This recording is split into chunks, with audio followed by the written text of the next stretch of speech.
Hello everyone, कैसे हो आप सब। आशा करता हूँ कि आप सभी लोग बहुत ही अच्छे होंगे। दोस्तों, आज के इस स्पेशल टेस्ट में हम लोग कला वर्ग यानी आर्ट ग्रुप के लिए टॉप 50 इंपॉर्टेंट क्वेश्चंस को डिस्कस करने वाले हैं। यानी जो भी दोस्त हमारे आर्ट ग्रुप से हैं उनके लिए यह टेस्ट रहने वाला है स्पेशली।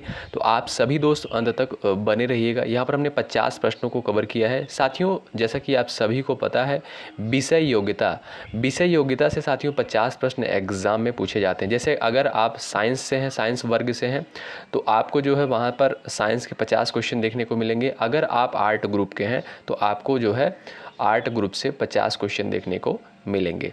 तो उसी के संबंध में यहाँ पर यह आपका एक टेस्ट है। आप लोग अंत तक बने रहिएगा। इंपॉर्टेंट क्वेश्चंस को हमने इसमें शामिल किया है। तो शुरुआत करते हैं बिना किसी देरी के। आप लोग हर एक प्रश्न का जो है जवाब देते हुए चलिएगा। देखिएगा आप लोग कितना स्कोर करते हैं, क्या रहती है आप लोगों की तैयारी। चलिए, मनरेगा के अंतर्गत किसी ग्रामीण निर्धन व्यक्ति को अधिकतम कितने दिन तक रोजगार मिल सकता है। 4 ऑप्शंस दिए गए हैं, 180 दिन, 120 दिन, 100 दिन, 90 दिन। तो आप सभी दोस्त बताएंगे कि यहाँ पर जो है राइट आंसर क्या हो जाएगा। मनरेगा के अंतर्गत किसी ग्रामीण निर्धन व्यक्ति को अधिकतम कितने दिन तक रोजगार मिल सकता है। तो दोस्तों याद रखिएगा 100 दिन तक। ठीक है, ऑप्शन आपका यहाँ पर सी करेक्ट हो जाएगा। दोस्तों, महात्मा गांधी राष्ट्रीय ग्रामीण रोजगार गारंटी अधिनियम, जिसे मनरेगा कहा जाता है, भारत में लागू एक रोजगार गारंटी योजना है जिसे 25 अगस्त 2005 को अधिनियमित किया गया। ठीक है, 25 अगस्त 2005 को अधिनियमित किया गया। दोस्तों, इसके अंतर्गत जो है प्रत्येक वित्तीय वर्ष में किसी भी ग्रामीण परिवार के वयस्क सदस्यों को 100 दिन का रोजगार उपलब्ध कराती है। ठीक है, विकल्प आपका यहाँ पर सी करेक्ट होगा। आगे बढ़ते हैं और अगला क्वेश्चन देखते हैं। अगला क्वेश्चन यहाँ पर देखिएगा क्या कहता है। अनुसूचित बैंक एक ऐसा बैंक है जो राष्ट्रीयकृत हो, राष्ट्रीयकृत न हो, दूसरे देश में स्थापित हो, भारतीय रिजर्व बैंक की दूसरी अनुसूची में शामिल हो। चलिएगा बताइएगा यहाँ पर जो है राइट आंसर क्या हो जाएगा। अगर आपको पता होगा तो आप लोग हर एक प्रश्न का जवाब देते हुए चलेंगे। दोस्तों, अनुसूचित बैंक एक ऐसा बैंक है जो भारतीय रिजर्व बैंक की दूसरी अनुसूची में शामिल है। विकल्प आपका यहाँ पर डी करेक्ट हो जाएगा। ठीक है, विकल्प आपका डी राइट हो जाएगा। आगे बढ़ते हैं। इंपॉर्टेंट क्वेश्चन देखिएगा, काली मिट्टी और किस नाम से जानी जाती है। एग्जाम में कई बार क्वेश्चन आया है, काली मिट्टी को और किस नाम से जानते हैं। तो आप लोग बताएंगे यहाँ पर राइट आंसर क्या होगा। दोस्तों याद रखिएगा, काली मिट्टी को जो है रेगुर मृदा के रूप में भी जानते हैं। ठीक है, ऑप्शन आपका यहाँ पर डी करेक्ट होगा। आप लोग धैर्य के साथ इस पूरे टेस्ट को ज़रूर लगाएं अपने एग्ज़ाम से पहले। लगभग यहाँ पर जो है कला वर्ग से लगभग 10 से 15 टेस्ट आपको प्रोवाइड किए जाएंगे। पाणिनि द्वारा रचित पुस्तक का क्या नाम है। पाणिनि द्वारा रचित पुस्तक का क्या नाम है। महाभाष्य, मिताक्षरा, माध्यमिका, अष्टाध्यायी। तो चलिएगा, बेसिक सा क्वेश्चन है, इंपॉर्टेंट क्वेश्चन बनता है। तो दोस्तों, पाणिनि द्वारा जो रचित पुस्तक है वो है अष्टाध्यायी। ठीक है, विकल्प आपका यहाँ पर डी करेक्ट हो जाएगा। ठीक है, चलिएगा आगे बढ़ते हैं और अगला क्वेश्चन देखते हैं। खिज्र खान ने कौन से राजवंश का प्रारंभ किया था। सैयद, लोदी, राजपूत, खिलजी वंश का। खिज्र खान ने कौन से राजवंश का प्रारंभ किया था। तो दोस्तों, सैयद वंश का। ठीक है, ऑप्शन आपका यहाँ पर ए करेक्ट हो जाएगा। खिज्र खान ने सैयद वंश का प्रारंभ किया था। विकल्प आपका यहाँ पर ए करेक्ट होगा। आगे बढ़ते हैं और अगले प्रश्न की तरफ बढ़ते हैं। अगला प्रश्न यहाँ पर क्या कहता है, वायुदाब को मापने का यंत्र को क्या कहा जाता है। यानी वायुदाब को जो है किस यंत्र से मापा जाता है। Anemometer, barometer, hygrometer, thermometer. Important question बनता है, तो आप सभी साथी यहाँ पर आंसर देंगे। चलिएगा भाई, सेशन को लाइक आप लोग ज़रूर करें। यदि आप चैनल पर नए हैं और उत्तर प्रदेश बीएड प्रवेश परीक्षा की तैयारी कर रहे हैं तो जुड़ जाएं। चलिएगा यहाँ पर जवाब करिएगा, वायुदाब को मापने वाला यंत्र क्या होता है। तो दोस्तों याद रखेंगे सभी साथी हमारे, बैरोमीटर। ठीक है, बैरोमीटर के द्वारा वायुदाब को मापते हैं। ऑप्शन आपका यहाँ पर बी करेक्ट हो जाएगा। ठीक है, इसकी खोज दोस्तों किसने की, टोरी सेली ने जो है इसकी खोज की बैरोमीटर की। ठीक है, टोरी सेली। आगे बढ़ते हैं। स्वादन से आशय है निम्नलिखित में से किससे है। सूंघने से, सुनने से, स्पर्श से, स्वाद से। स्वादन से जो है क्या आशय है। दोस्तों, स्वादन से जो आशय है, बेसिक सा है क्वेश्चन, स्वाद का। ऑप्शन आपका यहाँ पर डी करेक्ट होगा। ऑप्शन नंबर डी आपका राइट हो जाएगा। आगे बढ़ते हैं और अगला क्वेश्चन देखते हैं। अगला क्वेश्चन कहता है किसी तरंग की प्रबलता उसके निम्नलिखित में से किसके अनुपात में होती है? आयाम, आयाम का वर्ग, आयाम का वर्गमूल, आयाम का घन। किसी तरंग की प्रबलता उसके निम्नलिखित में से किसके अनुपात में होती है?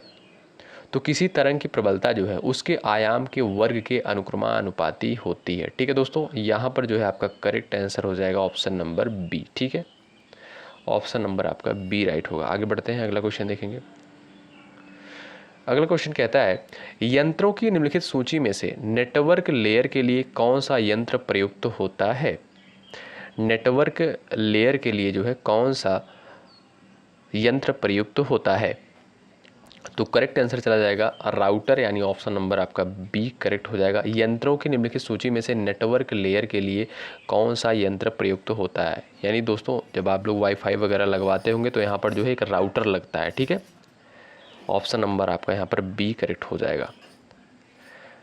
अगला क्वेश्चन है एनटीपीसी एक केंद्रीय लोक क्षेत्र उद्यम है जो निम्नलिखित में से किस क्षेत्र से संबंधित है? शिक्षा, स्वास्थ्य, विद्युत, परिवहन।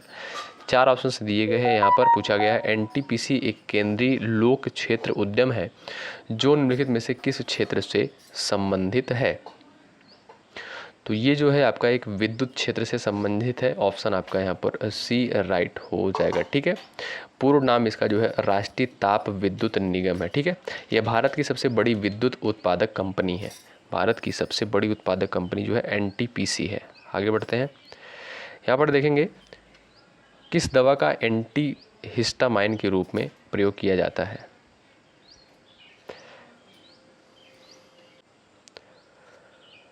तो दोस्तों यहाँ पर जो है प्रमेथाजाइन का उपयोग जो है एक एंटी हिस्टामाइन के रूप में किया जाता है। विकल्प आपका यहाँ पर सी करेक्ट होगा। हर्षवर्धन अपनी धार्मिक सभा कहाँ किया करता था? महत्वपूर्ण क्वेश्चन है हिस्ट्री से। हर्षवर्धन जो है अपनी धार्मिक सभा कहाँ किया करता था? एग्जाम में पूछा गया क्वेश्चन है। तो इस प्रश्न का राइट आंसर क्या हो जाएगा? ऑप्शन नंबर आपका चला जाएगा बी करेक्ट होगा। ठीक है, प्रयाग में। ऑप्शन नंबर आपका बी करेक्ट होगा। आगे बढ़ते हैं, श्वेत प्लेग को आमतौर पर किस नाम से जाना जाता है? श्वेत प्लेग को किस नाम से जाना जाता है आमतौर पर? 4 ऑप्शन दिए गए। ऑप्शन को आप लोग फटाफट रीड करें और आप लोग जवाब करें। दोस्तों श्वेत रोग को आप यहाँ पर जो है आमतौर पर क्षय रोग के रूप में जाना जाता है। ठीक है, या ऑप्शन नंबर आपका सी करेक्ट होगा। आगे बढ़ते हैं, अगला क्वेश्चन यहाँ पर क्या कहता है? श्रेष्ठ प्रतिभूतियाँ क्या है? श्रेष्ठ प्रतिभूतियाँ क्या है? बहुराष्ट्रीय कंपनियों द्वारा जारी प्रतिभूतियाँ, सरकारी द्वारा जारी प्रतिभूतियाँ, निजी क्षेत्र द्वारा जारी प्रतिभूतियाँ, संयुक्त उद्यम कंपनियों द्वारा जारी प्रतिभूतियाँ। श्रेष्ठ प्रतिभूतियाँ जो है क्या है? Correct answer option number B चला जाएगा, सरकार द्वारा जारी प्रतिभूतियाँ। ठीक है, आगे बढ़ते हैं, राष्ट्रपति किसके परामर्श से संसद के सभी सत्र आयोजित और स्थगित करता है? राष्ट्रपति किसके परामर्श से संसद के सभी सत्र आयोजित और स्थगित करता है? महत्वपूर्ण प्रश्न बनता है, तो आप सभी लोग यहाँ पर बताएंगे, जवाब करेंगे। राइट आंसर हो जाएगा आपका यहाँ पर प्रधानमंत्री। विकल्प आपका बी करेक्ट हो जाएगा। आगे बढ़ते हैं, अगला प्रश्न कहता है कैवल्य कौन से धर्म से संबंधित है? बौद्ध, जैन, हिंदू धर्म, सिख। चलिएगा, कैवल्य जो है कौन से धर्म से संबंधित है? आप सभी को पता होगा, जैन धर्म से संबंधित है। ठीक है, कैवल्य का क्या अर्थ होता है दोस्तों?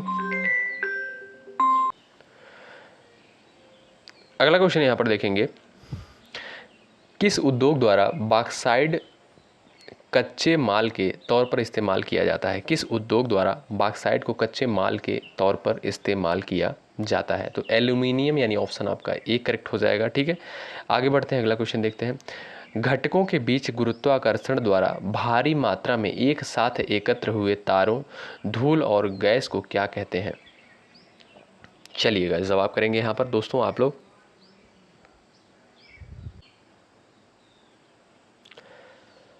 तो जिसे आकाश गंगा कहते हैं। ठीक है दोस्तों, ऑप्शन नंबर आपका यहाँ पर सी करेक्ट हो जाएगा। ठीक है, विकल्प आपका यहाँ पर सी करेक्ट हो जाएगा, मंदाकिनी। आगे बढ़ते हैं, निम्नलिखित में से किसका प्रयोग करके ऊष्मीय विद्युत पैदा की जाती है? केवल कोयला, कोयला और प्राकृतिक गैस, कोयला, प्राकृतिक गैस और पेट्रोलियम। उपर्युक्त में से कोई नहीं। तो दोस्तों याद रखेंगे कोयला, प्राकृतिक गैस और पेट्रोलियम। ठीक है, ऑप्शन आपका यहाँ पर सी करेक्ट होगा। ठीक है, निम्नलिखित में से किसका प्रयोग करके ऊष्मीय विद्युत पैदा की जाती है? तो कोयला भी हो गया, प्राकृतिक गैस भी हो गई और पेट्रोलियम भी हो गया। ठीक है, विकल्प आपका यहाँ पर सी बिल्कुल राइट होगा। आगे बढ़ते हैं। अगला क्वेश्चन कहता है जब लोहे में जंग लग जाता है तो उसका वजन घटता है कि बढ़ता है? वही रहता है, पहले बढ़ता और फिर घटता है। एग्जाम में क्वेश्चन आया हुआ है, तो इस प्रश्न का राइट आंसर क्या हो जाएगा बताएंगे आप लोग? घट जाएगा कि बढ़ जाएगा जब लोहे में जो है जंग लगता है? यहाँ पर जो है विकल्प बी वाले करेक्ट हो जाएंगे। ठीक है, ऑप्शन नंबर आपका यहाँ पर बी करेक्ट हो जाएगा। दोस्तों लोहे में जंग लगने के कारण जो है उसका वजन जो है बढ़ जाता है। ऑक्सीजन और नमी के साथ मिलकर क्रिया करने पर आयरन ऑक्साइड बन जाता है। ठीक है, और इससे क्या होता है? लोहे का वजन बढ़ता है। इससे जो है इस प्रक्रिया को ऑक्सीकरण कहते हैं। ठीक, चलिए अगला क्वेश्चन यहाँ पर देखेंगे। पृथ्वी पर सबसे शुष्क स्थान कौन से देश में है? सबसे शुष्क स्थान जो है कौन से देश में है? तो दोस्तों राइट आंसर हो जाएगा आपका ऑप्शन नंबर बी, चिली में। ठीक है, ऑप्शन नंबर आपका यहाँ पर बी करेक्ट हो जाएगा। आगे बढ़ते हैं। एक महान रोमानी नाटक कादम्बरी का लेखक जो है कौन है? चलिएगा, कादम्बरी का लेखक जो है कौन है? बाण भट्ट। आप सभी को पता होगा, विकल्प आपका यहाँ पर ए करेक्ट हो जाएगा। ठीक है, और हर्षचरित की भी रचना इन्होंने ही की है, हर्षचरित और कादम्बरी की रचना। ठीक है, आगे बढ़ते हैं। निम्नलिखित में से कौन सा स्थान भारत में पुर्तगालियों का मुख्यालय था? कोचीन, गोवा, कालीकट, कन्नौर। चलिए भाई जवाब करिएगा यहाँ पर। आंसर यहाँ पर फटाफट आप सभी दोस्त यहाँ पर करेंगे। तो दोस्तों ऑप्शन नंबर आपका हो जाएगा यहाँ पर कौन सा करेक्ट हो जाएगा? ऑप्शन नंबर हो जाएगा बी राइट हो जाएगा। ठीक है, ऑप्शन नंबर आपका यहाँ पर बी करेक्ट हो जाएगा। दोस्तों स्टार्टिंग में जो है कोचीन को मुख्यालय बनाया गया था, लेकिन कुछ दिनों तक। उसके बाद अगर लंबे समय की बात करें, लंबे समय तक जो है गोवा को यहाँ पर मुख्यालय बनाया गया, इसलिए ऑप्शन नंबर आपका यहाँ पर बी राइट होगा। ठीक है, आगे बढ़ते हैं। अगला क्वेश्चन है वायुमंडल में आर्द्रता मापने के लिए प्रयुक्त यंत्र को क्या कहते हैं? वायुमंडल में आर्द्रता मापने के लिए प्रयुक्त यंत्र जो है क्या कहलाता है? हाइग्रोमीटर कहलाता है। ठीक है दोस्तों, हाइग्रोमीटर विकल्प आपका यहाँ पर डी हो जाएगा राइट। ठीक, आगे बढ़ते हैं। पंकज आडवाणी का नाम किस खेल से जुड़ा हुआ है? तो भारत के एकमात्र अंतर्राष्ट्रीय बिलियर्ड्स खिलाड़ी हैं, यानी ऑप्शन नंबर आपका यहाँ ए करेक्ट हो जाएगा। ठीक है, कर्म कारक का चिन्ह होता है। बेसिक सा क्वेश्चन है, कर्ता ने कर्म को, विकल्प आपका सी करेक्ट होगा। ठीक है, ऑप्शन नंबर आपका सी राइट हो जाएगा। आगे बढ़ते हैं। अगला क्वेश्चन है बाजार से किस संज्ञा का बोध होता है? भाववाचक संज्ञा है? बिल्कुल नहीं। समूहवाचक संज्ञा है? जातिवाचक संज्ञा है? या व्यक्तिवाचक संज्ञा है? तो आप सभी दोस्त यहाँ पर बताएंगे भाई राइट आंसर क्या हो जाएगा। तो बाजार जो है दोस्तों एक समूहवाचक संज्ञा है। ठीक है, क्योंकि यहाँ पर जो है समूह का बोध होता है, लोग इकट्ठा होते हैं। ठीक है, आगे बढ़ते हैं। निम्नलिखित में से कौन गुणवाचक विशेषण नहीं है? गुणवाचक विशेषण जो है इनमें से कौन सा नहीं है? तो दोस्तों यहाँ पर जो है अधिक आपका एक गुणवाचक विशेषण नहीं है, विकल्प आपका बी करेक्ट होगा। आगे बढ़ते हैं। मुख्य क्रिया के अर्थ को स्पष्ट करने वाली क्रिया होती है। मुख्य क्रिया के अर्थ को स्पष्ट करने वाली क्रिया जो होती है उसे सहायक क्रिया कहते हैं, विकल्प आपका ए राइट हो जाएगा। यथाशक्ति में कौन सा समास है? बड़ा ही फेमस क्वेश्चन है। समास में जो है एग्जाम में कई बार, ये कई परीक्षा में आया हुआ है। यथाशक्ति में जो है कौन सा समास है? मुझे लगता है आपको पता भी होगा, अव्ययी भाव समास हो जाएगा। ठीक है, ऑप्शन नंबर आपका यहाँ पर डी करेक्ट होगा। लघुर्मी में कौन सी संधि है? चलिएगा, लघुर्मी में कौन सी संधि है? यहाँ पर जो है आप लोग इस प्रश्न का जवाब करेंगे। दीर्घ स्वर संधि वाले यहाँ पर करेक्ट होंगे। जिन्होंने विकल्प बी चुना है वो बिल्कुल राइट है यहाँ पर। आगे बढ़ते हैं। कपूर शब्द है, बताएंगे आप लोग तत्सम है, तद्भव है, देशज है कि विदेशज है? तत्सम तद्भव से भी एग्जाम में क्वेश्चन आते हैं दोस्तों। जो कला वर्ग में यानी आर्ट ग्रुप में जो 50 क्वेश्चन पूछे जाते हैं जीके जीएस के, तो उसमें हिंदी के भी कुछ क्वेश्चंस आपको देखने को मिलते हैं। तो दोस्तों यहाँ पर बी करेक्ट हो जाएगा। कपूर जो है आपका एक तद्भव शब्द है, ठीक है। अच्छा, आप लोग बताएंगे कपूर का जो है तत्सम क्या होता है। एक मुंह दो बात मुहावरे का अर्थ है। एक मुंह दो बात मुहावरे का अर्थ यहाँ पर क्या हो जाएगा, अपनी बात से पलट जाना, ठीक है।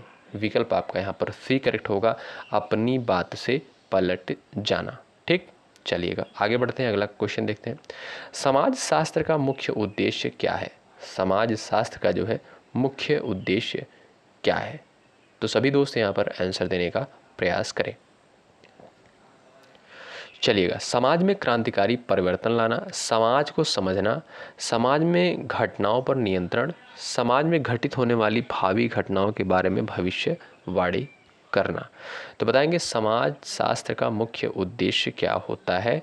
तो दोस्तों इसका मुख्य उद्देश्य होता है समाज को समझना, ठीक है। विकल्प आपका यहाँ पर बी करेक्ट होगा। आगे बढ़ते हैं, अगला क्वेश्चन कहता है निम्नलिखित में से सामाजिक नियंत्रण का औपचारिक साधन कौन सा है। सामाजिक नियंत्रण का औपचारिक साधन जो है कौन सा है। धर्म है, रीति रिवाज है, नैतिकता है, कानून है। तो इस प्रश्न का राइट आंसर क्या हो जाएगा, यानी समाज को नियंत्रण करने के लिए एक औपचारिक साधन आप बताइए। तो वो है आपका कानून, ठीक है। विकल्प आपका यहाँ पर डी चला जाएगा, बिल्कुल करेक्ट। दोस्तों यदि आप चैनल पर नए हैं और उत्तर प्रदेश बीएड प्रवेश परीक्षा की तैयारी कर रहे हैं, 9 जून के लिए तैयारी कर रहे हैं, तो आप लोग ज़रूर जुड़ें। सब्सक्राइब करके बेल आइकन को प्रेस कर लीजिएगा। जितने भी टेस्ट दिए जा रहे हैं आप लोग एग्ज़ाम से पहले ज़रूर कवर करें, निश्चित रूप से आपको हेल्प मिलेगी। जात की उत्पत्ति का व्यावसायिक सिद्धांत किसने दिया। जात की उत्पत्ति का व्यावसायिक सिद्धांत जो है किसके द्वारा दिया गया। तो नैसफील्ड ने दिया था, यानी विकल्प आपका यहाँ पर बी करेक्ट होगा। वर्ग विहीन समाज की अवधारणा दी। वर्ग विहीन समाज की अवधारणा कार्ल मार्क्स के द्वारा दी गई।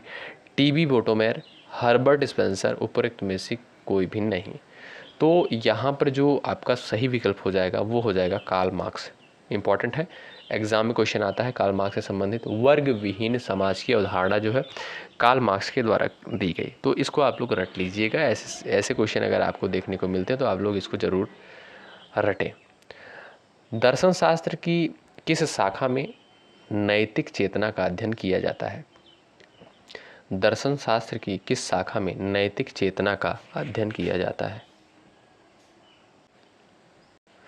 तो दोस्तों यहाँ पर जो है नीति शास्त्र के अंतर्गत जो है नैतिक चेतना का अध्ययन किया जाता है। दर्शन शास्त्र की एक शाखा है नीति शास्त्र, इसी के अंतर्गत जो है नैतिक चेतना का अध्ययन करते हैं। आगे बढ़ते हैं। पाश्चात्य दर्शन में प्रमाण विज्ञान को सुव्यवस्थित रूप देने का श्रेय किसे दिया जाता है।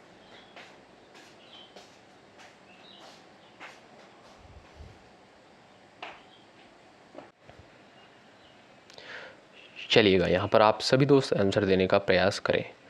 तो दोस्तों राइट आंसर जो आपका है वो चला जाएगा, लॉक और कांट ने दोनों ने दिया था। पाश्चात्य दर्शन में प्रमाण विज्ञान को सुव्यवस्थित रूप देने का श्रेय जो है लॉक को भी जाता है और कांट को भी जाता है। आगे बढ़ते हैं। बुद्धिवादी संप्रदाय का समर्थक निम्न में से किसे माना जाता है। बुद्धिवादी संप्रदाय का समर्थक जो है किसे माना जाता है। तो दोस्तों देकार्त को भी मानते हैं, स्पिनोजा को भी मानते हैं, लाइबनिज को भी मानते हैं, यानी ये सभी ऑप्शन आपका यहाँ पर डी करेक्ट हो जाएगा, ठीक है। आगे बढ़ते हैं। मूल प्रवृत्तियों की संख्या कितनी मानी जाती है। मूल प्रवृत्तियों की संख्या जो है कितनी मानी जाती है। 14। विकल्प आपका ए करेक्ट होगा। आगे बढ़ते हैं। मॉडर्नाइजेशन ऑफ इंडिया ट्रेडिशन पुस्तक के राइटर कौन है।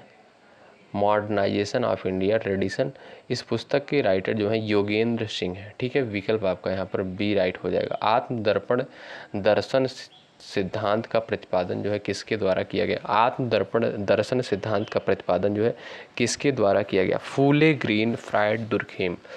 तो दोस्तों फूले के द्वारा किया गया। विकल्प आपका यहाँ पर ए करेक्ट हो जाएगा। साथियों हमने यहाँ पर 50 प्रश्नों को कवर किया आर्ट ग्रुप से, ठीक है। अब आप लोग बताएं, टारगेट जो था वो था लगभग यहाँ पर 25 से 30 प्रश्नों का। अब आप बताएं कितने प्रश्नों को आप लोगों ने बिल्कुल राइट किया है। और ऐसे ही एग्ज़ाम में क्वेश्चन आपको देखने को मिलेंगे, ऐसे ही क्वेश्चन आपको कला वर्ग यानी आर्ट ग्रुप में देखने को मिलेंगे। तो आप लोग बढ़िया से प्रैक्टिस करते रहें, हर एक सब्जेक्ट की अच्छे तरीके से आप लोग लगे रहें। रीजनिंग की खूब प्रैक्टिस करें, सामान्य हिंदी की खूब प्रैक्टिस करें बढ़िया तरीके से, उतना ही अच्छा स्कोर जाएगा आप लोगों का, ठीक है। और आर्ट ग्रुप में जो है ये जो आपका सब्जेक्ट से क्वेश्चन पूछा जाता है, इसके लिए आप लोग बस प्रैक्टिस ही करते रहिए, उतना ही आपके लिए काफ़ी है। बहुत बहुत शुक्रिया अंत तक बने रहने के लिए। जय हिंद, जय भारत।